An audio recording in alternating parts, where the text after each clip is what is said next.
but Rochelle went out down to the shop. So, you want to go down there? Sure. Yes.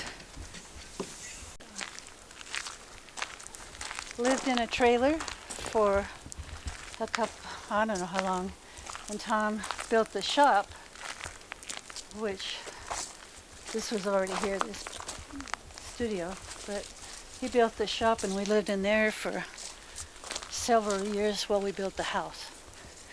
Our bedroom was down in that end. We had bunk beds for the kids, and we had a dining room table in there, along with all the tools and stuff. It was pretty neat. Tom and I were, peaceniks. We went on all the marches with the baby carriage with Rochelle in it, and he worked really closely with Cesar Chavez and was like a white guard outside of barns, so Cesar could have meetings and not be attacked, and I don't know, it got more and more rough.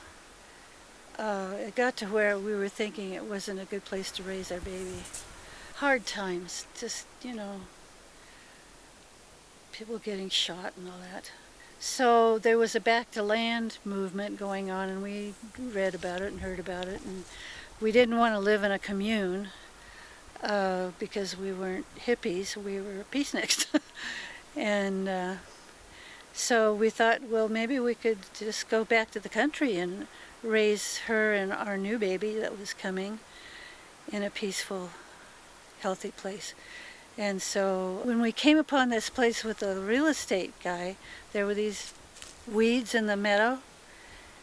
And then when we came back to show our best friends the place, they had bloomed. And so the blossoms said, "Hey, we're welcome here." That was my take. Tom didn't think anything of it, but it's cold in here.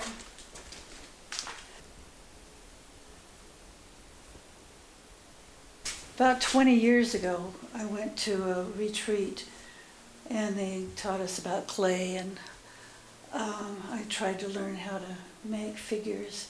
And then I let it go for about 10 years, and a friend of mine invited me to come with her to a person who had a basement where everybody made clay things. And so that's when I started. Actually, really got started with clay. But I guess I could tell you about, gosh, I don't know how long ago, maybe 15 years ago. My son got upset and left, and my husband was angry and I was really sad. And I didn't realize that I had made, I don't know, maybe a dozen sculptures of mothers and babies and grannies and babies, and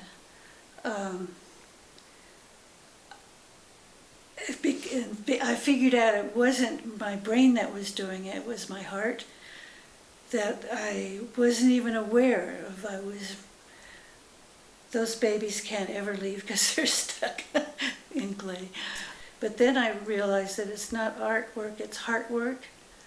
When I work with clay, you look at these, they tell a story. Well, I was trying to make an elder woman who was crying. Well, Tom had died, so I was crying. And no matter what I did, it kept being masculine. And I finally just gave up and let it be a masculine. But when it came out of the kiln and I glazed it, Rochelle said, "Oh, that's how Dad felt leaving us."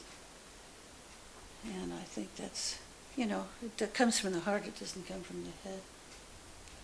So, working with clay is like meditation. It's like Vipassana almost.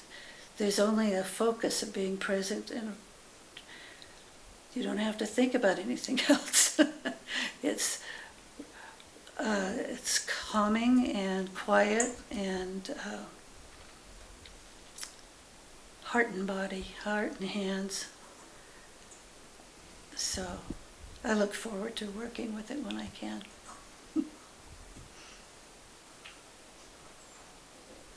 That, yeah, it's